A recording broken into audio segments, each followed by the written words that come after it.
কথার জাদুঘর বিমল মিত্রের লেখা অনেক উপন্যাসের মধ্যে একটি উপন্যাস ছাই। আমরা শুনছি ছাই উপন্যাসটি। আজ শুনে নেব সপ্তম পর্বে কি আছে। তাহলে আসুন শুনে নিই আজকের পর্বটি।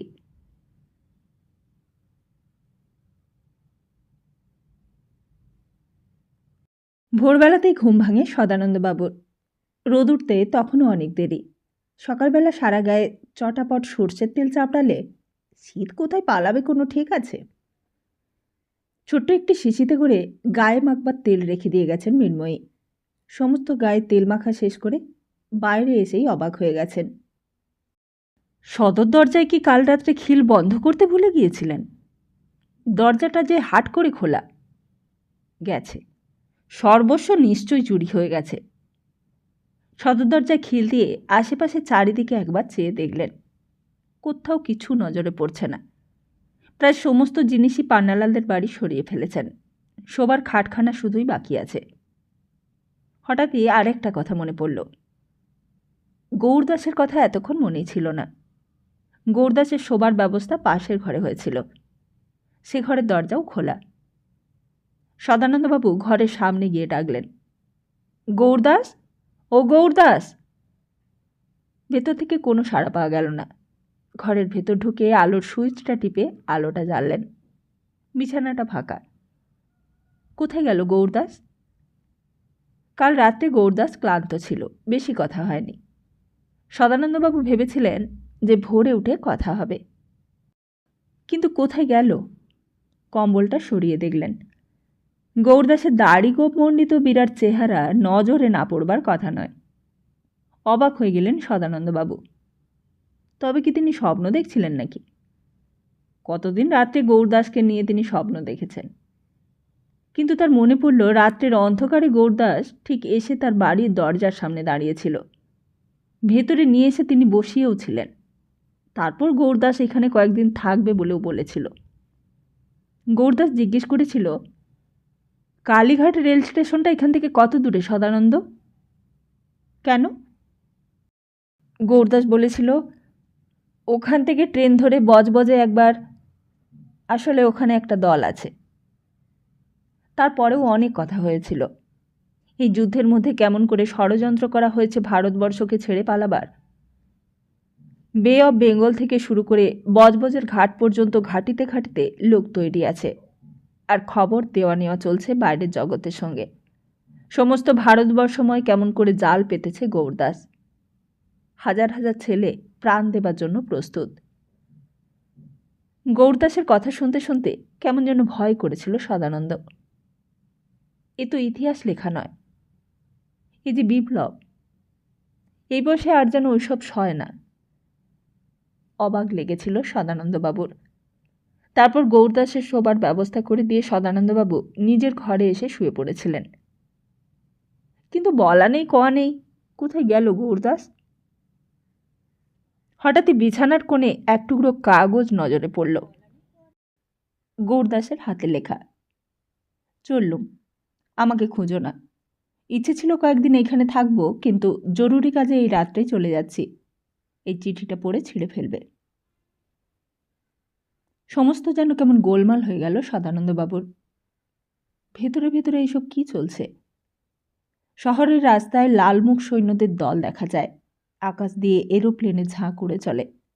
খবরের কাগজে ব্রিটিশের সসম্মানে পলায়নের কাহিনী থাকে। কিন্তু এইসব কি? এসব কথা তো কারুর কাছে শোনেনি। অতুলবাবুর মেসে অনেক খবর অনেকে বলে। ট্রামেও কত রকম গুজব শোনা যায়। সত্যি কোথায় যেন মহাগ্রন্থি বেঁধেছে। ঠিক আগেকার মতন মসৃণ গতি বোধহয় আর থাকবে না। কলতলায় গিয়ে গঙ্গা স্রোতটা চিৎকার করে আবৃত্তি করতে করতে মাথায় জল ঢেলে দিলেন। কোথায় শীত পালিয়ে গেছে। স্নান করতে করতে সদানন্দবাবুর মনে হয়, ট্রেন যদি বা ঠিক সময় পৌঁছে থাকে তাহলে এতক্ষণে তারা বোধহয় টাটানগর স্টেশনে। সুরুচির যা চায়ের নেশা, কে তাদের চা এনে দেবে কে জানে। বাইরে হঠাৎ কে ডাকলে, মাস্টারমশাই, মাস্টারমশাই! বাড়িওয়ালা দত্তমশাইয়ের গলা। ভিজে কাপড় ছেড়ে বাইরে আসতেই দত্তমশাই বললে, প্রাতঃপ্রণাম, প্রাতঃপ্রণাম। ভোরবেলাতেই এলাম, আপনাকে তো আবার অন্য সময় পাওয়া যায় না। সদানন্দবাবু বললেন, তাহলে এই মাসের শেষ তারিখেই বাড়িটা খালি করে দেব, কি বলেন দত্তমশাই? দত্তমশাই ঘরের ভেতর ঢুকে তক্তপোষে চেপে বসে পড়লেন। বললেন, শীতটা গিয়েও যাচ্ছে না এবার। চিতলার হাটে দত্তমশাইয়ের মাছ ধরবার বড়শি, ছিপ আর টালা চাবির দোকান। নিজে থাকেন টিনের বাড়িতে, কিন্তু 14 বছর ভাড়া দিচ্ছেন এই বাড়ি। গায়ে একটা ফতুয়া আর তারই ওপরে আলো আটা আলগোজ করে জড়ানো। মনে হয় যেন সকালবেলাতেই একজোট প্রাতঃভ্রমণ সেরে ফিরেছেন। বাড়ি ফেরবার পথে একবার বাড়িটা দেখতে এসেছেন। তারপর সদানন্দবাবুর কথার উত্তরে বললেন, সে বাড়ি আপনাকে ছাড়তে দেব না মাস্টার মশাই, 14 বছর আছেন এই বাড়িতে, এ একরকম আপনার বাড়িই বলতে পারেন। আর সবাই যদি পাড়া ছেড়ে চলে যায়, তাহলে কার ভরসায় আমরা চেতলাই থাকি বলুন তো? সদানন্দবাবু হঠাৎ যেন নির্বাক হয়ে গেলেন। দত্তমশাই কিছু অন্যায় তো বলেনি। অনেকক্ষণ পর বললেন, একটা মুশকিল হয়েছে দত্তমশাই, আমার আবার স্কুল টিস্কুল বন্ধ, মাইনেও পাচ্ছি নে, ছাত্ররাও সব চলে যাচ্ছে একে একে, আর মাসে মাসে এতগুলো টাকা ভাড়া। দত্তমশাই দাঁড়িয়ে উঠলেন, বললেন, ছি ছি ছি ছি, তা বেশ তো, ভাড়া আপনি দেবেন না, আর আমিও নেব না এক পয়সা, হলো তো? কিন্তু বাড়ি থেকে রাস্তায় বেরিয়ে সদানন্দবাবুর মনে হলো, তাই বা কেমন করে হয়? ভাড়া দেব না অথচ বাড়ি অধিকার করে থাকবেন? না না, কাজটা ভালো নয়। আর তাছাড়া সত্যিই তো আর যুদ্ধ না থামলে তো ওরা ফিরেও আসতে পারছে না। ততদিন পান্নালালদের বাড়িতে তার থাকবার ব্যবস্থা হয়েছে, আর মেসের লোকেরাও কেউ পালাচ্ছে না, তাদের এখানে চাকরি, আর মেস তাদের রাখতেই হতো, সুতরাং খাওয়াটা ওখানে তার জুটবেই। গলাবন্ধ কোটের ওপর সিল্কের চাদরটা বেশ করে বাগিয়ে নিলেন। বেরিয়েছেন বাড়ি থেকে, কিন্তু হঠাৎ যেন তিনি দিশেহারা হয়ে গেলেন। কোথায় যাবেন ঠিকই করেননি। না বেরোলেও হতো, চুপচাপ ঘরে বসে বই লিখতেও তিনি পারতেন। কিন্তু তিনি যেন আজ কেন্দ্রচ্যুত হয়ে গেছেন। তার স্কুল নেই, সংসার নেই, বই লেখা নেই, তার করবার কি আছে? এতক্ষণে বোধহয় সুরুচিরা চক্রধরপুরের কাছাকাছি গিয়ে পড়েছে। হঠাৎই যেন কেমন আত্মসচেতন হয়ে পড়লেন। এমনভাবে দিশেহারা হলে তো চলবে না। পৃথিবীতে আগুন লেগেছে যখন, নিজের ঘর তাকে যেমন করে হোক সামলাতেই হবে। বেপরোয়া হতে গৌরদাস পারে, গৌরদাসের পোষায়, কিন্তু সদানন্দবাবুর সব আছে। বিরাট সংসারের ভার একা তারই ওপর। তারপর আরও একটা নতুন প্রাণী আসছে তার সংসারে। সংসারে আরেকটি সংখ্যা বাড়ল। সুরুচি ছোটবেলার কথাগুলো মনে পড়ে গেল। এক মাথা চুল, লাল টুকটুকে চেহারা ছিল সুরুচির। দোলনায় যখন শুয়ে থাকত, সদানন্দবাবু তার দিকে চাইতেন, চাইলেই সুরুচি মুখ হাঁ করে হেসে উঠত। সেই সুরুচি দিনে দিনে বড় হয়েছে, আবার একদিন তার বিয়েও দিতে হবে। চলতে চলতে কখন যে কালীঘাটের ব্রিজের কাছে এসে পড়েছেন হুঁশই ছিল না। হঠাৎ দেখলেন উল্টো দিকের ফুটপাত দিয়ে রাখালবাবু চলেছেন। সদানন্দবাবু চিৎকার করে ডাকলেন, ও রাখালবাবু, রাখালবাবু! রাখালবাবু শুনতে পেলেন না। আর একবার ডাকতে এদিকে ঘাটটা ফেরালেন। বললেন, সময় নেই, বড্ড ব্যস্ত আছি। সদানন্দবাবু দ্রুত পায়ে রাখালবাবুর নাগালটা ধরে ফেলেছেন। রাখালবাবু তো বহুদিন ফ্যামিলি পাঠিয়ে দিয়েছেন বাইরে, স্কুলও বন্ধ, তবে কিসের এত ব্যস্ততা? সদানন্দবাবু বললেন, ভোরবেলা এত কিসের ব্যস্ততা মশাই? রাখালবাবু যেন কথা বলবারই সময় নেই। বললেন, ওই মোড় থেকে একটা ট্যাক্সি ধরব। ট্যাক্সি? ট্যাক্সি চড়বার লোক তো রাখালবাবু নন। সদানন্দবাবু অবাক হয়ে গেলেন। পাশাপাশি চলতে চলতে সদানন্দবাবু বললেন, আপনার কথা মতো ফ্যামিলি পাঠিয়ে দিলাম রাখালবাবু। পাঠিয়ে দিয়েছেন? তা ভালোই করেছেন, রাখালবাবু বললেন। রাস্তার দুই পাশের কয়েকটা দোকান বন্ধ হয়ে গেছে, খদ্দের কমে গেছে। দোকানের মালিকেরাও পালিয়ে গেছে। সমস্ত শহরে যেন কেবল অস্বস্তির ছায়া। সদানন্দবাবু আবার কথা বললেন, স্কুলের খবর কি রাখালবাবু? রাখালবাবু স্কুলের কথায় যেন রসিকতার বিষয় পেলেন। বললেন, স্কুল উঠে গেছে, ও বাঁচা গেছে মশাই। স্কুল থাকলে কি আর এদিকে মন যেত? ও মাস্টারি আর করছি না সদানন্দবাবু, এই আপনাকে বলে রাখলুম। আর তারপরেই হঠাৎ যেন একটা কথা মনে পড়ে গেছে। এমনিভাবে রাখালবাবু বললেন, একটা কাজ করতে পারেন সদানন্দবাবু? কিছু ঝাঁটার কাঠি জোগাড় করে দিতে পারেন? ঝাঁটার কাঠি? সদানন্দবাবু বললেন, আমার বাড়িতে খুঁজলে পাওয়া যাবে। ওই ঘর ঝাড় দেবার ঝাঁটা করবেন তো? ওতে আমার হবে না। আমার সব শুদ্ধ 3 টন ঝাঁটার কাঠি চাই। অন্তত মন কয়েক দিলেই চলবে। তা কিছু শেয়ার পাবেন অবশ্যই, ওই ধরুন লাভের 5%। তাও কম করে 100 টাকা বেকসুর থাকবে। রাখালবাবু চলতে চলতে বলতে লাগলেন। সদানন্দবাবু যেন কিছুই বুঝলেন না। 3 টন ঝাঁটার কাঠি! আর তাছাড়া রাখালবাবু অত ঝাঁটার কাঠি দিয়ে বা কী করবেন? রাখালবাবু আবার বললেন, তা ঝাঁটার কাঠি যদি না দিতে পারেন তাহলে অন্য জিনিস দিন। আমার সব রকমেরই অর্ডার আছে। তেঁতুলের বিচি দিন না, তেঁতুলের বিচি। অবাক হয়ে কি দেখছেন? পারবেন দিতে? দেখুন, তাহলে কয়েকশো টাকা পাইয়ে দিতে পারি। এই ট্যাক্সি, ট্যাক্সি! একটা চলন্ত ট্যাক্সিকে ডাকলেন রাখালবাবু। ট্যাক্সিটার নির্দেশ পেয়ে গতিবেগ থামিয়ে ঘুরে এসে দাঁড়ালো। রাখালবাবু দরজাটা খুলে উঠে বসলেন। বললেন, আসি তাহলে। সদানন্দবাবুর কৌতূহল তখনও মেটেনি। বললেন, তা অত ঝাঁটার কাঠি কী করবেন রাখালবাবু? ট্যাক্সিটা তখন চলতে শুরু করেছে। ট্যাক্সিতে বসেই রাখালবাবু বললেন, যুদ্ধের কাজে লাগবে। আর তেঁতুল বিচি? কিন্তু রাখালবাবুর কানে সে প্রশ্ন আর পৌঁছল না। সদানন্দবাবুর নাক মুখে পেট্রোলের ধোঁয়ার গন্ধ আর ধুলো এসে লাগল। কাঁধে সিল্কের চাদরটা আবার যথাস্থানে ঠিক করে রাখলেন। মনে পড়ল সেই দিনের ঋষিকেশের কথা। টন টন পেরেক কিনেছে সে। কে জানে, কয়েকদিন থেকেই যেন সদানন্দবাবুকে সবাই মিলে হতাশ করছে। হাজরা রোডের মোড়ে ট্রামে উঠে বসলেন। বড় ক্লান্ত মনে হয়েছে নিজেকে। ট্রামের বেঞ্চিতে হেলান দিয়ে বাইরে রোদের দিকে চেয়ে দেখলেন। সূর্যের ওই রোদ যুদ্ধের সময় তাও বুঝি কেউ পছন্দ করে না। সবাই চায় ব্ল্যাক আউটের রাত। লম্বা রাত পেলে ভালো করে বোমা ফেলে মানুষ মেরে আরাম। দেওয়ালে দেওয়ালে কতগুলো পোস্টার আঁটা হয়েছে।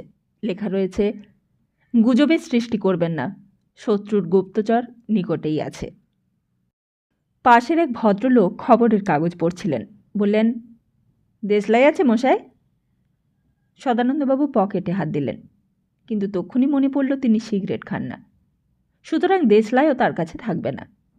ভালো করে চেয়ে দেখলেন সদানন্দবাবু। জাপানিদের গুপ্তচর কিনা কে জানে।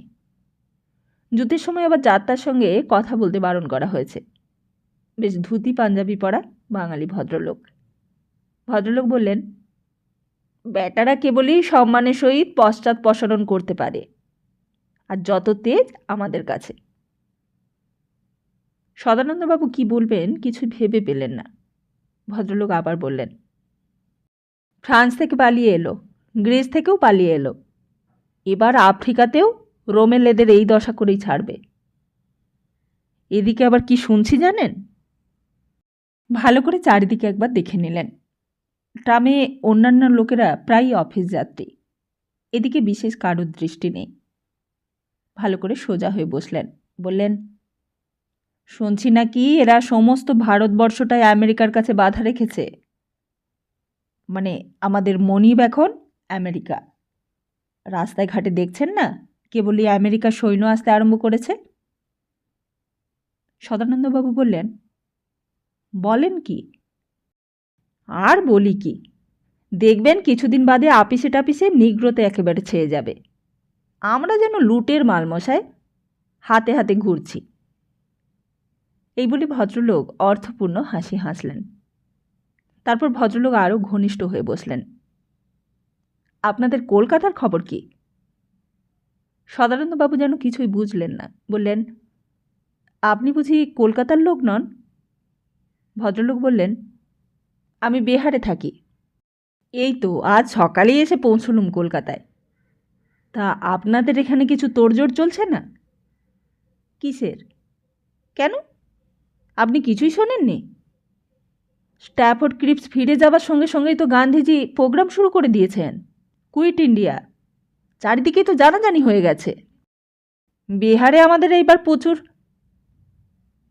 সদানন্দবাবু বিস্ময়ে হতবাক হয়ে গেলেন।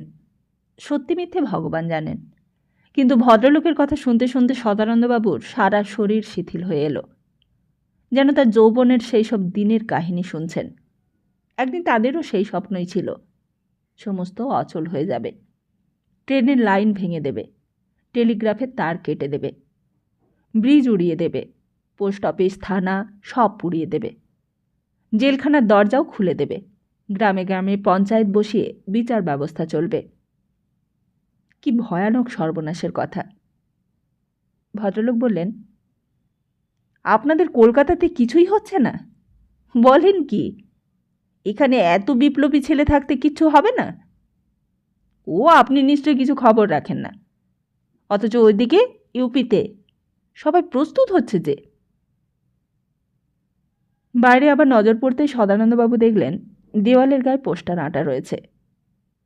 গুজবে বিশ্বাস করবেন না, শত্রুর গুপ্তচর নিকটেই আছে। কেমন যেন সন্দেহ হলো সদানন্দবাবুর। কে জানে কত রকমের চর চারিদিকে ঘুরে বেড়াচ্ছে। কিছুই আর ভালো লাগলো না সদানন্দবাবুর। সমস্ত পৃথিবীটাই যেন একটা ঘূর্ণির মধ্যে পড়ে অশান্ত গতিতে ঘুরতে শুরু করেছে। সদানন্দবাবু হঠাৎ ট্রাম থেকে নেমে পড়লেন। আরেকখানা ট্রামে উঠে সোজা চলে এলেন বনমালীবাবুর দোকানে। এপাশে ছাপাখানা আর ওই পাশে বইয়ের দোকান। খালি গায়ে হাঁটুর ওপর কাপড় তুলে বসেছিলেন বনমালীবাবু। সদানন্দবাবুকে আসতে দেখে বনমালীবাবু এক টিপ নস্যি নাকে গুঁজে দিলেন। ভারী ধীর মস্তিষ্কের মানুষ এই বনমালীবাবু। মাথার উপর পাখাটি খুলে দিয়ে পরম নিরুদ্বেগে দিন কাটিয়ে দিচ্ছেন। সদানন্দবাবু বললেন, কাল ফ্যামিলি পাঠিয়ে দিলাম বাইরে, সকলে যা ভয় লাগিয়ে দিলে। বনমালীবাবু বললেন, যত সব পাগলের দল, ও কিচ্ছু হবে না, কোনো ভয় নেই, এই আমি বলে রাখলাম, মনে করে রাখুন। সদানন্দবাবু যেন আশ্বস্ত হলেন, কিন্তু তবু নিশ্চিন্ত হতে পারলেন না। বললেন, কিন্তু যদি বোমা পড়ে? যদি পড়ে? তা পড়বে। তা বলে আমার আপনার মাথাতেই যে পড়বে তার কি কোনো মানে আছে? আমার মশাই এক কথা, আমি বাইরে যাব না। একতলায় একটা ঘর বানিয়েছি, এআরপিএফ শেল্টার যখন সাইরেন বাজাবে তখন তার ভেতরে গিয়ে সিঁধব। সদানন্দবাবু পরম বিস্ময়ে বনমালীবাবুর মুখের দিকে তাকিয়ে রইলেন। সমস্ত পৃথিবী শুধু লোক যেন ভাবনায় অস্থির, আর এই লোকটিকে যেন তা স্পর্শই করে না। তাহলে শহরের এত লোক পালাবার জন্য স্টেশনে গিয়ে ভিড় করে কেন? কেনই বা তবে এত খরচপত্র করে সুরুচিদের পাঠানো হলো? সবাই বোকা, আর বনমালীবাবুই চালাক? সদানন্দবাবু আবার জিজ্ঞেস করলেন, তাই এই ধারণাটা আপনার কেমন করে হলো বনমালীবাবু? তা জানি নে, তবে আমার মন বলে ও কিচ্ছু হবে না। আমার কুষ্টিতে আছে, এই সময়টা আমার ভালো যাবে, আমার উন্নতির যোগ আছে, বহু আয়, ব্যবসায় খুব পয়সা হবে। বনমালীবাবু আত্মসুখে খানিকটা হেসে পুরো এক টিপ নস্যি মুখে নিলেন। বনমালীবাবু খানিক থেমে আবার বলতে লাগলেন, তা আমায় যদি জিজ্ঞেস করেন মশাই, তবে আমি বলবো আপনার কোনো ভয় নেই। এতদিন কি ব্যবসার বাজারে গেছে তা কি বলবো। এইবার যুদ্ধ এলো, এবার দুটো পয়সার মুখও দেখতে পাবো। যুদ্ধ হলেই তো দেশের লোকের অবস্থা ভালো হয়, তা জানেন না? সদানন্দবাবু আরও অবাক হয়ে বনমালীবাবুর মুখের দিকে চাইলেন। পরম নিশ্চিন্ততার প্রলেপ মাখানো মুখ। এ কি অদ্ভুত কথা শোনালেন তিনি! চারিদিকে যখন সবাই ভয় দেখাচ্ছে তখন নিঃসংকোচিত্ত বনমালীবাবুর কাছে অভয় মিলবে এ কথা কে জানত? এতদিন তো এই যুদ্ধকে ভয় করেই এসেছেন সদানন্দবাবু, কিন্তু এমন লোকও আছে যারা এই যুদ্ধের আশায় বসে আছে। এতদিনে বুঝতে পারলেন কেন ঋষিকেশ, শিক্ষিত আদর্শ চরিত্র ঋষিকেশ, হেডমাস্টারি ছেড়ে পেরেকের ব্যবসা শুরু করেছে। রাখালবাবু কোথায় ঝাঁটার কাঠি, কোথায় তেঁতুলের বীজের সন্ধানে ঘুরছেন। কেন এই হট্টগোল ডামাডলের মধ্যেও বনমালীবাবু এআরপি শেল্টার তৈরি করে এখানেই পরিবার নিয়ে রয়ে গেলেন। এটাই তো সুযোগ। জীবনে হয়তো এই সুযোগ আর আসবে না। একটা জীবনে কটা যুদ্ধই বা আসে? সদানন্দবাবু একদৃষ্টে বনমালীবাবুকে দেখতে লাগলেন। একনাগ নসিনিয়া বনমালীবাবুকে এতদিন সদানন্দবাবুর যেন বড় কদর্য বলে মনে হলো। ছি ছি, হোক ঐশ্বর্য, হোক সৌভাগ্য, কিন্তু সে যেন মৃত্যুর মধ্য দিয়ে শ্মশানের পথ ধরে না আসে। কত হাজার হাজার লোক মরছে ফ্রান্সের ফ্লান্ডার্সে, কত গ্রিসে, কত পোল্যান্ডে। কে হিসেব রাখবে তার? সদানন্দবাবুর আবার মনে হলো, ছি ছি। আর ওদিকে তখন মৃন্ময়ীর স্নান সারা হয়ে গেছে। গিরিবালা প্ল্যাটফর্মের একধারে আর্নিকটা সেরে নিয়েছেন। সুরুচি মুখ হাত পা ধুয়ে ওয়েটিং রুমের দেওয়ালে হেলান দিয়ে সামনের দিকে চেয়ে বসেছিল। স্টেশনের চারিদিকে ব্যস্ততার অন্ত নেই। শুধু এই কয়জন যেন পৃথিবীর চলমান জনতার পরিত্যক্ত ভগ্নাংশ। এরা পারেনি, এরা পরাজিত, হার স্বীকার করে পিছিয়ে পড়েছে। গিরিবালা বললেন, চাকরটা কি বকবকি না করতে পারে মা, কথার আর কামাই নেই। মৃন্ময়ী বললেন, তেমনই তার মনিবটি, একেবারে চুপ। 1 ঘন্টা আগেও গোপাল আর তার মনিব বিলাস চৌধুরী কলকাতার ট্রেন চলে গেছে, কিন্তু এখনও যেন তাদের ছায়া এখানে ঘুরে বেড়াচ্ছে। লোকটা যত বাজে কথাই বলুক, গিরিবালার সঙ্গে এই ঘণ্টার পরিচয়ে বেশ ঘনিষ্ঠতা হয়ে গিয়েছিল। কোথাকার কে, কোনো পরিচয় নেই, নামধাম জানা নেই, তবু তো একটা চা করে দিয়ে গেল, গরম জল করে দিয়ে কৃতার্থ করল। এতটুকু সেবা করতে পারার জন্য সে যেন আকুল। যাবার সময় গিরিবালার আর মৃন্ময়ীর পায়ে হাত দিয়ে নমস্কারও করে গেছে। বড় মিষ্টি কথা, যা হোক। হঠাৎ একটা ভিখিরি এসে সামনে দাঁড়ালো। মা, বামুনের ছেলে আমি, 2 দিন কিচ্ছু খেতে পাইনি, কিছু খেতে দাও মা। তা গিরিবালা কিছু দিতেন কি না কে জানে, কিন্তু সুরুচি চেঁচিয়ে উঠল, দূর দূর, বেরো এখান থেকে। কি বামুন তোরা? আমরা চক্রবর্তী বামুন মা। সুরুচি বললে, তবে হবে না, আমরা বারেন্দ্র বামুন না হলে ভিক্ষে দিই নে। যা, পালা পালা এখান থেকে। গিরিবালা হেসে উঠলেন, বললেন, ও আবার কি কথা? সুরুচি বললে, দেখো না, বামুনের ছেলে না বললে যেন আমাদের দয়া হবে না। কি ভেবেছে কি ওরা? মৃন্ময়ী এক কোণে চুপ করে বসেছিলেন। হঠাৎই বললেন, এটা কি রে সুরুচি, কাদের জিনিস এটা? সুরুচি দেখলে। গিরিবালাও উঠে দেখতে লাগলেন। ছোট্ট একটা সুটকেস, তাদের নয়, অথচ এতক্ষণ কারোর নজরে পড়েনি। সুরুচি বললে, ওই গোপালই ফেলে গেছে, কি হবে এখন? সর্বনাশ। বিলাস চৌধুরীর নাম সুটকোষে লেখা। যাবার আগে সমস্ত মালপত্র জড়ো করেছিল এখানে, তারপর ট্রেনে উঠবার সময় তাড়াতাড়িতে এটি ফেলে রেখে চলে গেছে। চঞ্চল হয়ে উঠলেন গিরিবালা। সারা রাত্রি জাগরণের পর মৃন্ময়ীর শরীরটাও ভালো ছিল না। তিনিও ব্যস্ত হয়ে উঠলেন।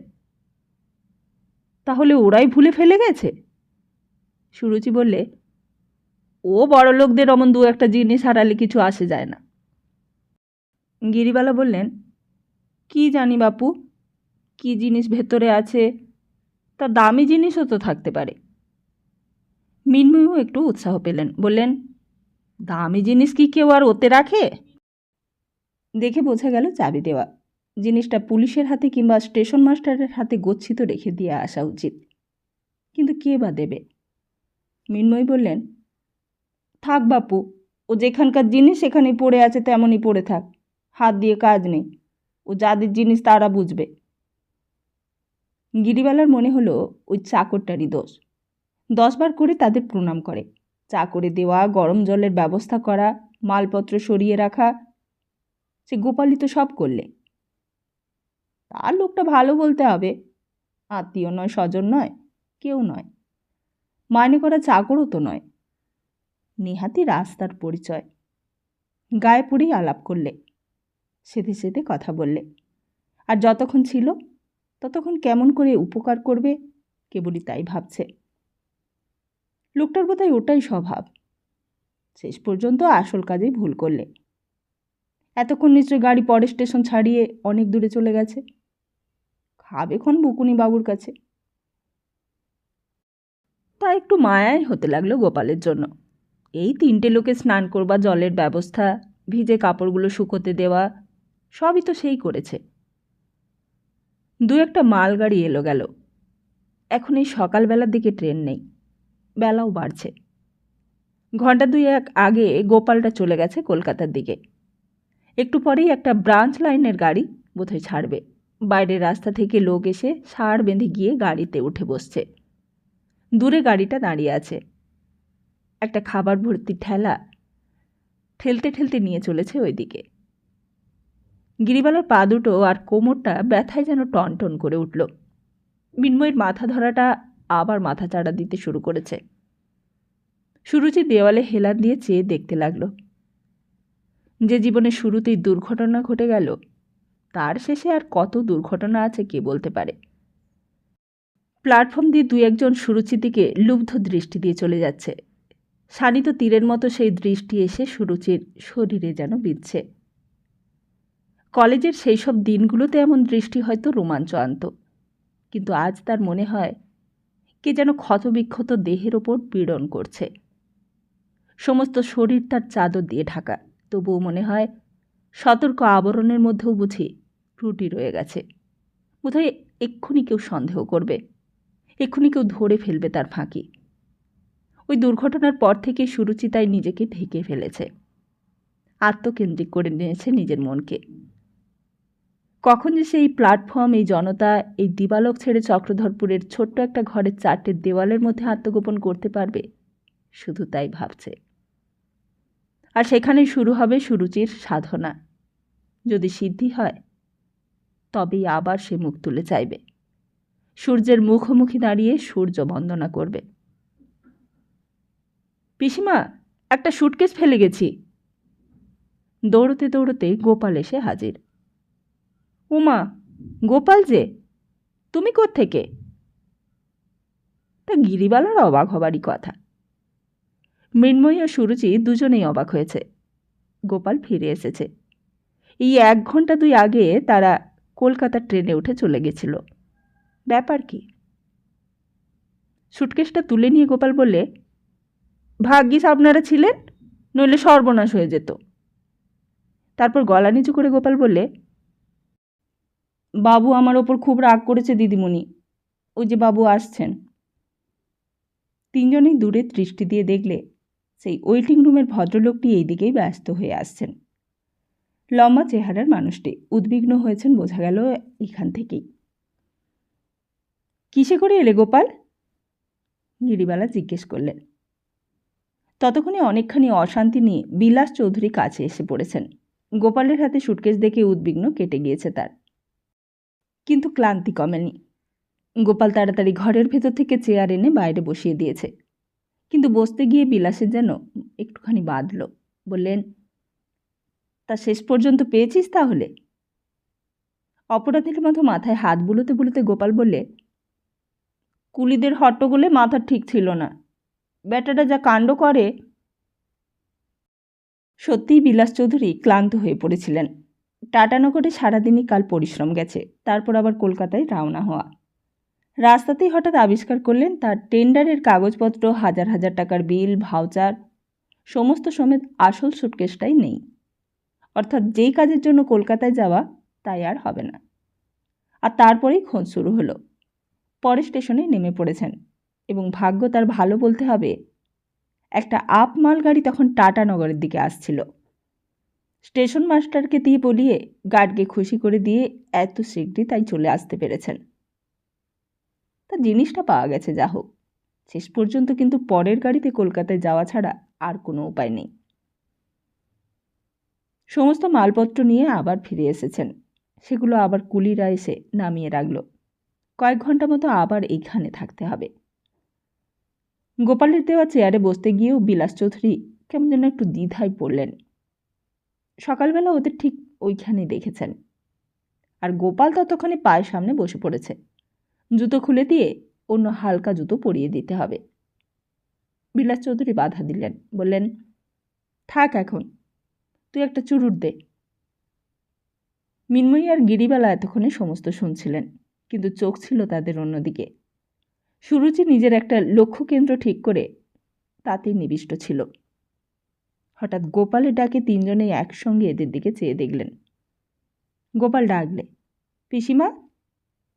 গিরিবালা এদিকে চাইতেই বিলাস চৌধুরীর চোখের ওপর চোখ পড়ল। মাথার ওপর ঘোমটাটা বেশ বড় করে টেনে দিলেন। মিনময়ীও এদিকে চেয়ে বিলাসের চোখ দুটোই দেখলেন। সুরুচিও চেয়ে দেখল, কিন্তু চেয়ে দেখবার মতন কিছুই নয়। এইভাবেই আবার চোখ ফিরিয়ে নিলে। গোপাল বিলাসের দিকে ফিরে বললে, আগে এদের কথাই আমি বলছিলাম। আমি জানি পিসিমারা আছে, ও সুটকেস কিছুতেই হারাতে পারে না। তারপর গিরিবালাকে উদ্দেশ্য করে বিলাস চৌধুরী হাত দুটো নমস্কারের ভঙ্গিতে বুকের কাছে যুক্ত করলেন। বললেন, গোপালের কাছে শুনেছিলাম আপনাদের কথা। আশা করিনি সুটকেসটা পাওয়া যাবে, অথচ ওটা হারালে কি যে ক্ষতি হতো। আপনারা চক্রধরপুরে যাচ্ছেন শুনলাম। গিরিবালা ছোট করে উত্তর দিলেন, হ্যাঁ। তারপর খানিকক্ষণ কোনো কথায় কোনো পক্ষ থেকেই হলো না। এখানে আবার কয়েক ঘন্টা থাকতে হবে, সুতরাং বাক্সপত্র আবার খুলতে হবে, আয়োজনও করতে হবে খাবার দাবারের। বাক্স বিছানা গুছোতে গুছোতে গোপাল বললে, বাবু, আপনি তো বলেন আমার চা নাকি খারাপ, কিন্তু দিদিমণি তো ভালো বলেছেন। সুরুচির দিকে চেয়ে দেখলেন বিলাস চৌধুরী। অন্যদিকে মুখ ফিরিয়ে বসে রয়েছে মেয়েটি। কলকাতার পালিয়ে আসা একটি দল, কিন্তু সঙ্গে কোনো পুরুষ মানুষ নেই। গিরিবালার দিকে চেয়ে বুঝলেন তিনি এদের চালিয়ে নিয়ে চলেছেন। নিশ্চয়ই খুব শক্ত মানুষ, নইলে এতখানি রাস্তা এই ভিড়ের মধ্যে আসা কম সাহসের পরিচয় নয়। গিরিবালাও এক ফাঁকে আরও ভালো করে দেখে নিলেন বিলাস চৌধুরীকে। পৌরত্বের প্রথম ধাপে পৌঁছে গেছেন। খুঁজলে পাকা চুল মাথা থেকে বেরও হতে পারে। একটা কঠিন কর্কশ আবরণ মুখের ওপর ভাসছে। সকালবেলা ট্রেনে উঠবার সময় অন্তত এই লোকটিকে ঠিক এইরকম বলে মনে হয়নি। ওই লোকটির মুখ দিয়ে ঠিক ওসব কথা বেরোনো যেন অস্বাভাবিক লাগলো। শুনতে বেশ ভালো লাগলো। বিলাস চৌধুরী আবার বললেন, গোপালের মুখে আপনাদের সব কথাই শুনেছি। সারা রাত খুব কষ্ট হয়েছে আপনাদের, অথচ। গিরিবালাও কথাবার্তায় যোগ দিলেন। আপনার প্রশংসা কিন্তু ওর মুখে ধরে না, সমস্ত ক্ষণই আপনার গুণগান করেছে। গোপাল অপরাধীর মতো পেছনে দাঁড়িয়েছিল। বিলাস চৌধুরী বললেন, ওর অত বুদ্ধিশুদ্ধি কিছু নেই, কোনটা প্রশংসা আর কোনটা নিন্দে ও সেটা বুঝতে পারে না, কিন্তু ওর কথা থাক। গিরিবালা বললেন, সুরুচি প্রথমে দেখলেন সুটকেসটা, কিন্তু আমরা পুলিশের হাতে দেব নাকি স্টেশন মাস্টারের হাতে দেব তা বুঝতে পারছিলাম না। বিলাস চৌধুরী সুরুচির দিকে চেয়ে বললেন, তাহলে কৃতজ্ঞতাটা আপনারই প্রাপ্য দেখছি। এখন দেখছি গোপাল মিথ্যে কথা বলেনি। সুরুচি কোনো উত্তর দিলে না, কিন্তু ভদ্রলোকের এই গায়ে পড়া আলাপ করার চেষ্টাটা তার ভালো লাগলো না। বিলাস চৌধুরীর দিকে একবার চেয়ে নিয়ে আবার তক্ষুনি অন্যদিকে মুখ ফিরিয়ে নিলে। বিলাস চৌধুরী কেমন যেন অস্বস্তি বোধ করলেন। একটু কৃতজ্ঞতা জানালে বা একটু উপকার করতে পারলে মনের মধ্যে বেশ খানিকটা তৃপ্তি পাওয়া যেত, কিন্তু হঠাৎই কৃতজ্ঞতা জানানো যেন কেমন বেমানান ঠেকছে, অথবা কোনো উপকার করবার প্রস্তাব করতেও যেন বাজছে। বিলাস চৌধুরী আরেকবার আলাপ করবার চেষ্টা করলেন। আমি আরেকবার গিয়েছিলাম চক্রধরপুর, জায়গাটা বেশ ভালো, নিরিবিলিও বটে।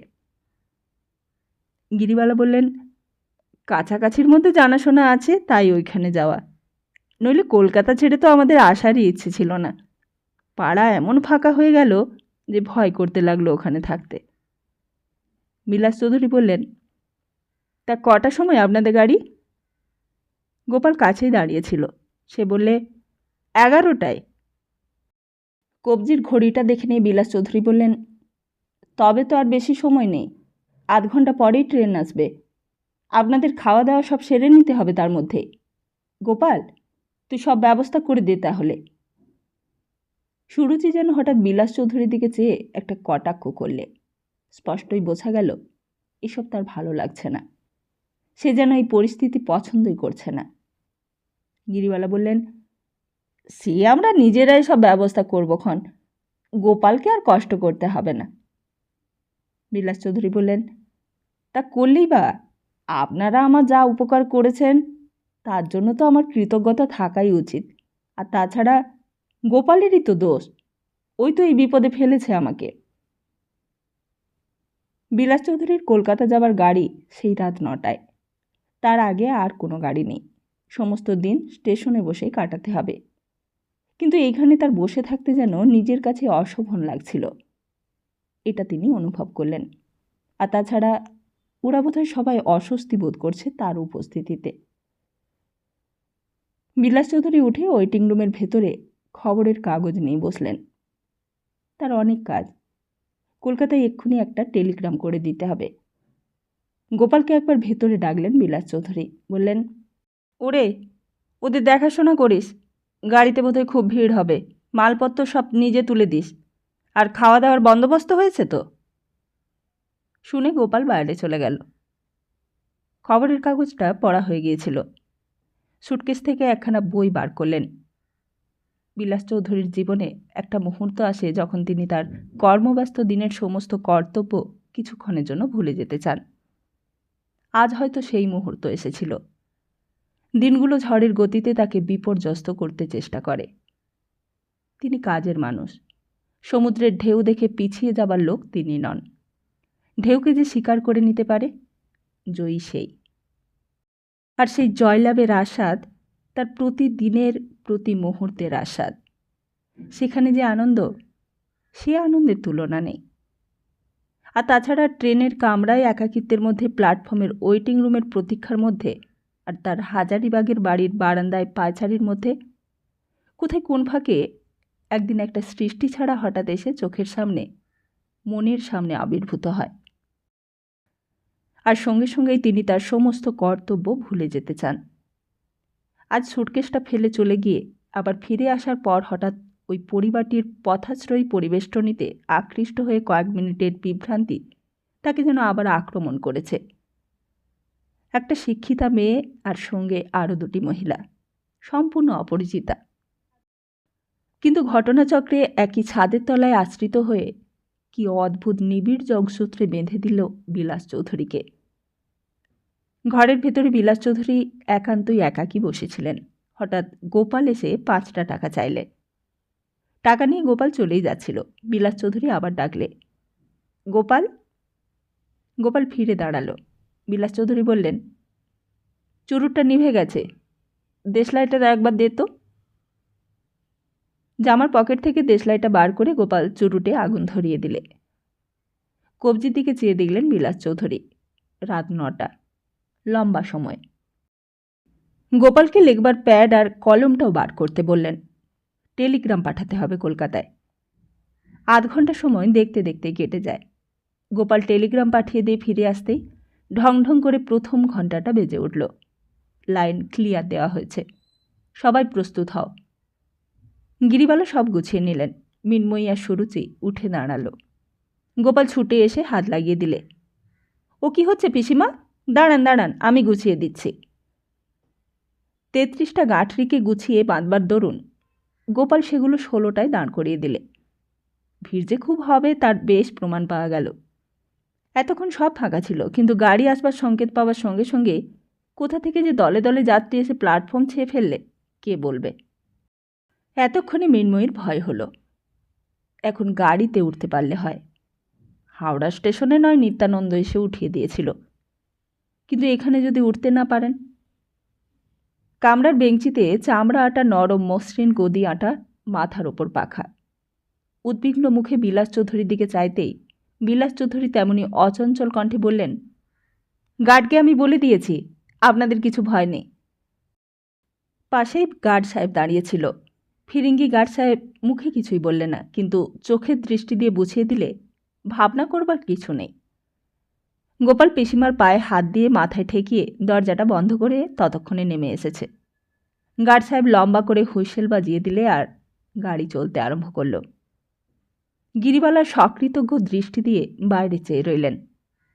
মিন্ময়ীর মুখখানা ঘোমটার ফাঁকে একটুখানি অংশ দেখা গেল। তারও দৃষ্টি এদিকে।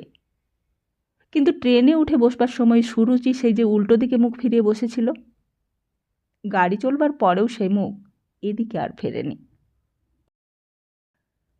কোথায় কলকাতার সেই ব্যস্ততম দিন, আর চক্রধরপুরের এই মন্থরগতির দিনগুলোর মধ্যে যেন কোনো সামঞ্জস্যই নেই।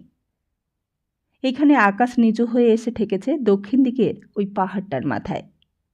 খুব ভোরবেলা ওখানে ধোঁয়া ওঠে, রাত্রিবেলা এক একদিন আগুনের শিখা দেখা যায়। শহরের গুটি কতক বাড়ি, পায়রার খোপের মতো কয়েক সারি রেলের কোয়ার্টার, আর মাঝে মাঝে ইঞ্জিনের হুইসেল আর নিয়ম করে ট্রেন আসা যাওয়ার ছন্দ। সামনে প্রকাণ্ড একটা পোড়ো মাঠ। বিকেলবেলা তারই ওই পারে একটা ছেলে হয়তো সাইকেল চালানো শিখছে। কোনো কাজ না থাকলে ওই সমস্ত চেয়ে দেখতে বেশ ভালো লাগে। মাথায় ঝুড়ি নিয়ে ৩-৪ জন ছত্রিশগড়ি মেয়ে মানুষ পাড়ায় পাড়ায় কয়লা বেচতে আসে। সোজাসুজি দরজার সামনে এসে চেঁচায়, কয়লা লিবি মা? কোলমেয়েরা হাটে যায় রাঁচি রোড ধরে। কিছু বেগুন আর শাকসবজি কিনলে বাজারে আর যেতে হয় না। কানাই প্রথম প্রথম খুব সাহায্য করেছিল, বাড়ির ব্যবস্থা করা, ঝিয়ের বন্দোবস্ত করা, আর মাঝে মাঝে বাজার করে আনা। এখন সেও চলে গেছে, বদলি হয়ে গেছে ওয়ালটেয়ারে, সম্পূর্ণ অপরিচিত জায়গা। এখন পরিচিত কেউই নেই আশেপাশে। তা গিরিবালা তাই তো চেয়েছিলেন, সমস্ত দিন নিজে হাতে মিন্ময়ী আর সুরুচির দেখাশোনা করে কতটুকু আর সময় থাকে। কলকাতা থেকেই শুরু হয়েছিল। এইখানে এসে মিন্ময়ীর স্বাস্থ্য যেন আরও ভেঙে পড়ল। তবু বাধা ওষুধ আছে মিন্ময়ীর, ভয়ের বিশেষ কারণ নেই। ও তো মৃন্ময়ীর বহুদিনের পোষা রোগ। রাঁচি রোডের ওপর দিয়ে সারি সারি মিলিটারি লরিগুলো চলতে শুরু করে, দড়ির জাল দিয়ে ঢাকা গাড়ি। কোনোটাতে থাকে পাঞ্জাবি সৈন্য, আর কোনোটাতে হাফসি। কত দূর দেশ থেকে ওরা এসেছে। রাঁচি রোড ধরে কোথায় কত দূরে যাবে কে জানে। তবুও রাস্তার দুই পাশে এই দৃশ্য দেখতে ভিড় জমে যায়। বাড়ির মেয়েরা জানালায় এসে দাঁড়ায়। বাড়িটার ডান দিকে কাদের একটা পোড়ো বাগান, আর বাঁদিকে থাকে ড্রাইভার ডিসুজা। 7টা কালো কুৎসিত কুকুর, 1 পাল মুরগি, কটা হাঁস আর একটা বেড়াল। প্রথমে গিরিবালাই বলেছিলেন, ও কানাই, ফিরিঙ্গি সাহেবের পাশে থাকা, আর কি বাড়ি পেলে না? কিন্তু বাড়ি তারা পেয়েছেন সেই এক সৌভাগ্য। একে একে কলকাতা থেকে লোক আসতে শুরু করেছে, ভিড়ও বেড়েছে, বাজারে জিনিসপত্রেরও দাম চড়তে শুরু করেছে। বাড়ি আর কোথাও খালি পড়ে নেই। গয়লা 5 সের করে টাকায় দুধ দেবে কথা হয়েছিল, দিচ্ছিলও তাই। কিন্তু একদিন এসে বললে, 4.5 সেরের বেশি দিতে পারবো না মাইজি, খোল ভুসির দাম বেড়ে গেছে। ঠিকই চাকর পদ্মলাল এসে বলে, আরও 2টি পয়সা দাও পিসিমা, কেরোসিন তেলের দাম বেড়ে গেছে। মৃন্ময়ীর হাত থেকে থার্মোমিটারটা পড়ে ভেঙে গেল সেই দিন। কিন্তু দোকানে কিনতে গিয়ে আর পাওয়া গেল না, সাবুও পাওয়া যায় না। হলোটা কি, পয়সা দিলেও কোনো জিনিস পাওয়া যায় না। এমন জানলে কি আর আসতেন এইখানে? 2খানা ঘর, ছোট্ট উঠোন এক পাশে, সামনে একটুখানি খালি জমি। সুরুচির মনে হয় এখানকার এই ছোট্ট বাড়িটার 4টে দেওয়ালের আড়ালে সে যেন প্রচুর আরাম পেয়েছে।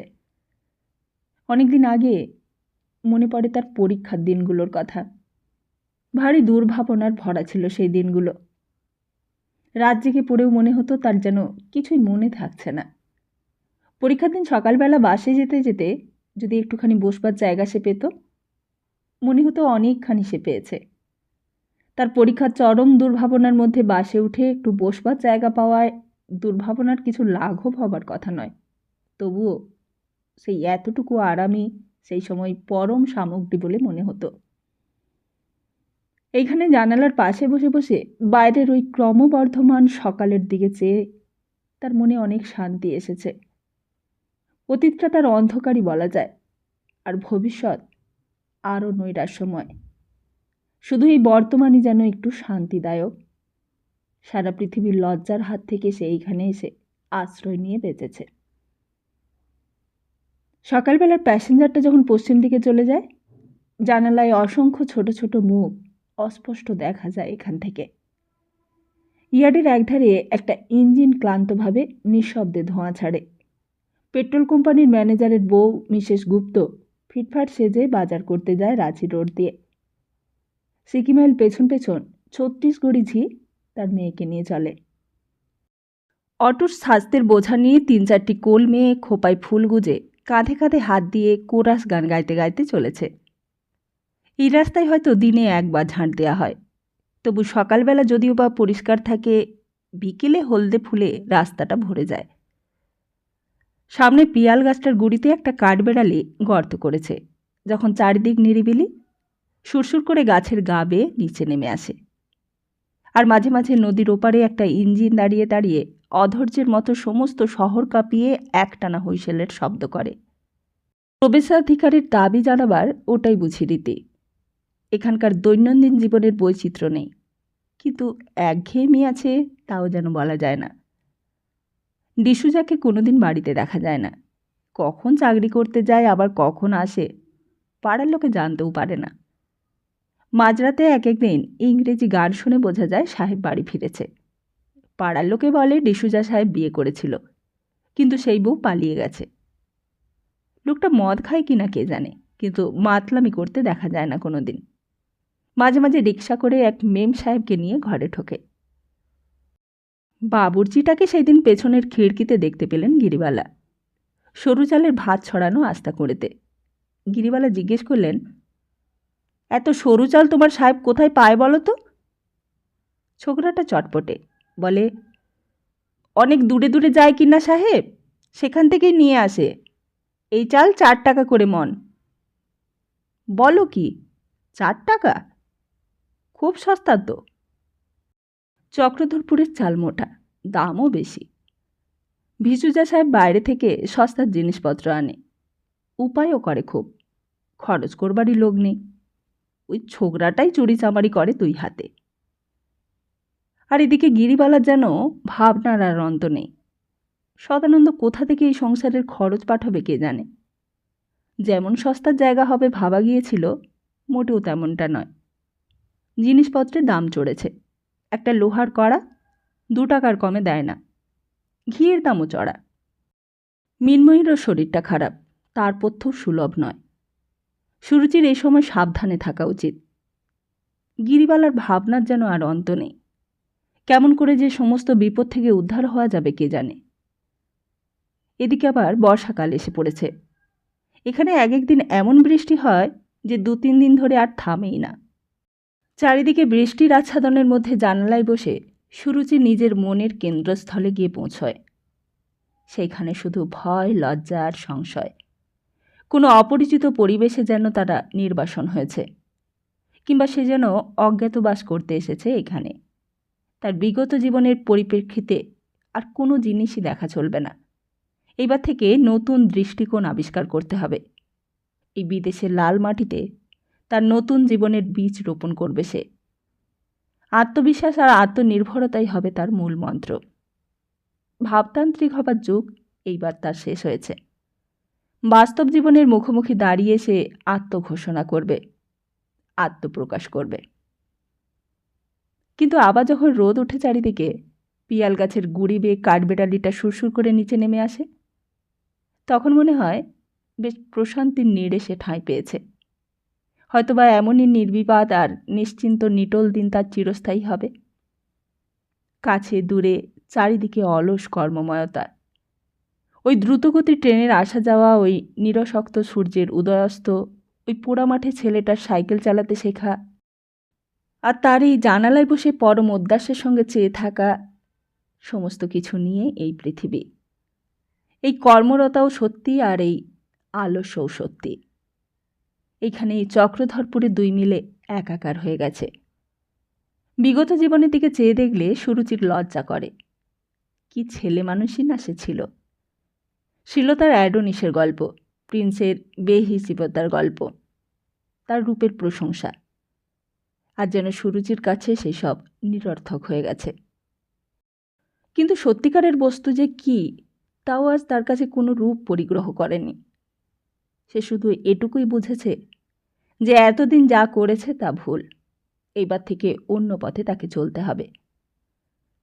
একবার মৃন্ময়ী ডেকে পাঠান, একটু এখানটায় হাত বুলিয়ে দে তো মা। মৃন্ময়ীর বুকটায় যেন এক মন ভারী পাথর বাঁধা রয়েছে। কথা বললেই কষ্ট হয়, তবু সুরুচির কথা ভেবে তারও শান্তি নেই। কথা তো কেউই শোনে না তার। একটু বড় হবার পর থেকে, যেদিন থেকে কলেজে যেতে শুরু করেছে সুরুচি, সে যেন তার নাগালের বাইরে চলে গেছে। সদানন্দবাবুও কিছু বলতেন না। আর যেদিন থেকে শেখর এলো, সেদিন থেকে কে তার মূল্য দিয়েছে। সেই দিন রাত্রে হঠাৎ শান্তভদ্র ডিসুজা সাহেব ভয়ানক উগ্র মূর্তি ধারণ করলেন। এই বাড়ি লাগোয়াই বাড়ি, সব শব্দই স্পষ্ট কানে আসে। সন্ধ্যে থেকে ভীষণ চিৎকার শুরু হলো। বোঝা গেল সাহেব প্রকৃতস্থ নেই। গান ধরেছে বেসুরো বেতাল। কোনোদিন এমন করে না সাহেব। ঘটি বাটি ছুঁড়ে ফেলতে লাগলো। খাঁচার মুরগিগুলো ভয়ে চিৎকার শুরু করে দিলে। ছোট জাতের কুকুর হলে কি হবে, তাদের গলার আওয়াজ কিন্তু পাওয়াই গেল না। রাত্রির গভীর হবার সঙ্গে সঙ্গে সাহেবের উন্মত্ততা যেন বাড়তে লাগল। গিরিবালাও ভয় পেয়ে গেলেন। তখনই কানাইকে বলেছিলেন, ফিরিঙ্গিদের বাড়ির পাশে থাকা, আর কি বাড়ি পেলে না কানাই? সমস্ত রাত ডিসুজা সাহেবের সে কি আস্ফালন। ছোকরা বাবুর্চিটাকেও বোধ হয় কিছু মার খেতে হয়েছে। ঘুমের ঘোরের মধ্যে সাহেবের চিৎকার সারা রাত গিরিবালার কানে এসেছে। কিন্তু সকালবেলা ঘুম থেকে উঠে গিরিবালা দেখলেন সমস্তই শান্ত। কাল যে পাশের বাড়িতে অত ঝড় বয়ে গেছে, আজ এখান থেকে তার কোনো চিহ্ন পাবার উপায় নেই। এক ফাঁকে বাবুর্চিটাকে দেখতে পেয়ে ডাকলেন গিরিবালা, ও ছোকরা, কাল তোমার সাহেবের কি হয়েছিল? আমরা যেদিকে ভয়ে মরে গিয়েছিলুম। যেন কিছুই ঘটেনি কাল। এমনি নির্লিপ্ত ভাব তার মুখে। সে বললে, ওই বছরে একটা দিন আমার সাহেব একটু বেইখতিয়ার হয়ে পড়ে মাইজি। ওই মেম সাহেবের কথা হয়তো মনে পড়ে। বছরের একটি দিন? গিরিবালা বললেন, কেন? তোমার মেম সাহেব নাকি পালিয়ে গেছে সাহেবকে ছেড়ে? ছোকরা বললে, পালিয়ে যাবে কেন মাইজি? সাহেবই তো তাড়িয়ে দিয়েছে। ওই যে তারিখে তাড়িয়ে দিয়েছে, বছরের সেই তারিখটাতে সাহেব খুব মদ খায় আর মাতলামি করে। তা পরের দিন দেখা যায় 7টা কুকুর নিয়ে শেষ দিতে দিতে ডিসুজা সাহেব স্টেশনের দিকে চলেছে। শান্ত ভদ্র সৃষ্ট মানুষটি। সুরুচিদের বাড়ি কিংবা অন্য কোনো বাড়ির দিকে তার নজর নেই। কাল রাত্রের চিৎকার যেন ওই লোকটির দ্বারা সম্ভবই নয়। ও যেন এক আলাদা একজন মানুষ। একদিন দেখা যায় মিসেস গুপ্ত ভ্যানিটি ব্যাগ নিয়ে বেড়াতে চলেছে, আর পাশে পেট্রোল কোম্পানির ম্যানেজার মিস্টার গুপ্ত হাফ প্যান্ট পরা প্যারাম্বুলেটর ঠেলতে ঠেলতে চলেছে। লোকে জানে 250 টাকা মাইনে পান মিস্টার গুপ্ত, কিন্তু মিসেস গুপ্তের সাজ পোশাকের বহর দেখে রেলের কন্ট্রাক্টর পালা সিংহ চমকে ওঠে। মিসেস গুপ্ত দুধের সঙ্গে কমলা লেবু বেটে তাই দিয়ে স্নান করে। গায়ের রং নাকি ফর্সা হয় তাতে। চোখে অলিভ অয়েল মাখিয়ে ঘুমোয়। তা সত্যি মিথ্যে ভগবানই জানেন। গিরিবালার তো বিশ্বাসই হয় না। কিন্তু দুদিকে পেট্রোম্যাক্স জ্বালিয়ে বাগানের মধ্যে লোকে মিসেস গুপ্ত আর পালা সিংকে একসঙ্গে ব্যাডমিন্টন খেলতে দেখেছে। তা সুরুচির কানেও ওইসব খবর আসে, কিন্তু তার নিজেরই মনে হয় ওসব আলোচনা করবার অধিকারই বা কতটুকু তার। পাড়ার বুকিং ক্লার্কের বউ বেড়াতে এলেন অযাচিতভাবেই। শুনলাম নতুন এসেছেন আপনারা? আমারও বাপের বাড়ি কলকাতায়, একই দেশের লোক। আমি আবার কথা না বলে থাকতে পারিনি। তাই এসেছেন ভালোই তো। সংসারের কাজেই ব্যস্ত থাকি। বউর অসুখ, সময়ই বা কোথায় পাই যে। গিরিবালা বললেন, কী অসুখ দিদি? এমনভাবে কয়েকদিন গেল, কিন্তু দিন কতক পরে গিরিবালা বুঝতে পারলেন এ পাড়ায় কেমন করে জানি না রটে গেছে থাইসিস নামে একটি ছোঁয়াচে আর কুৎসিত ব্যাধিগ্রস্ত রোগী এইখানে এসেছে গোপনে বায়ু পরিবর্তন করতে। তা গিরিবালার পক্ষে ভালোই হলো, পাড়ার আর কেউ আসবে না। বেশ নির্বিবাদে নিশ্চিন্তেই কাটবে কয়েকটা দিন। সন্ধেবেলায় প্যাসেঞ্জারের খবরের কাগজ আসে। যুদ্ধ যেন হাজার পায়ে লাফিয়ে চলেছে। রাশিয়া জার্মানির হাতে এইবার বুঝি হারে। কেমন যেন সমস্ত গুলিয়ে গেল সুরুচির মাথায়। যুদ্ধটা প্রথমে ভারী সোজা ছিল। সুরুচি এবার কার পক্ষ নিয়ে দাঁড়াবে ভাবতেই পারে না। কিন্তু শেষ পর্যন্ত যেই জিতুক, গ্রেট ব্রিটেন যেন কেমন কাবু হয়ে পড়েছে। এদিকে ভারতবর্ষ আর ওদিকে ইজিপ্ট, আর ওখানে প্যালেস্টাইন, সবই যেন বারুদখানা হয়ে রয়েছে, শুধু একটা দেশলাই কাঠির তোয়াক্কা। কে জানে কি আছে এই দেশের কপালে। কিন্তু সত্যি সত্যি জাপান এইখানে এই দেশে আসবে নাকি? কিন্তু সমস্তই তো নির্ভর করছে জার্মানির ওপর। জার্মানি যদি এমন ধারা জয়যাত্রা বজায় রাখতে পারে, তবেই জাপানের ওপর ভরসা। সেদিন অবাক করলেন মিসেস গুপ্ত। একগাদা হ্যান্ডবিল আর চাঁদার খাতা নিয়ে তিনি এসে হাজির সোজা। জর্জেটে শাড়ি পরেন, ফিটফাট আঁটো চেহারা। বললেন, এখানকার মহিলা আত্মনির্ভর সমিতির তরফ থেকে আমি আসছি। চক্রধরপুরের মেয়েরা একটি সমিতি গড়েছে, নাম দিয়েছে মহিলা আত্মনির্ভর সমিতি। গভর্নমেন্ট থেকে কিছু সাহায্য পাওয়া যাবে, যাতে মেয়েরা শিক্ষায় দীক্ষায় জীবনে স্বাবলম্বী হয়ে উঠতে পারে। তাই এই সমিতির উদ্দেশ্য। আর এমন অনেক কুমারী মেয়ে আছে যাদের বিয়ে হয়নি, এমন অনেক বিধবাও আছে যাদের পরের গলগ্রহ হয়ে থাকতে হয়। সমস্ত ভালো ভালো কথা হ্যান্ডবিলে লেখা আছে। মিসেস গুপ্ত লম্বা বক্তৃতা দিয়ে চাঁদার খাতাটা বাড়িয়ে দিলেন।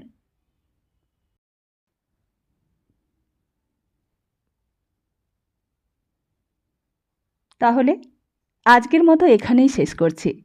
খুব তাড়াতাড়ি আসছি আগামী পর্বটি নিয়ে। ততদিন ভালো থাকুন, সুস্থ থাকুন, আর সবাইকে ভালো রাখুন।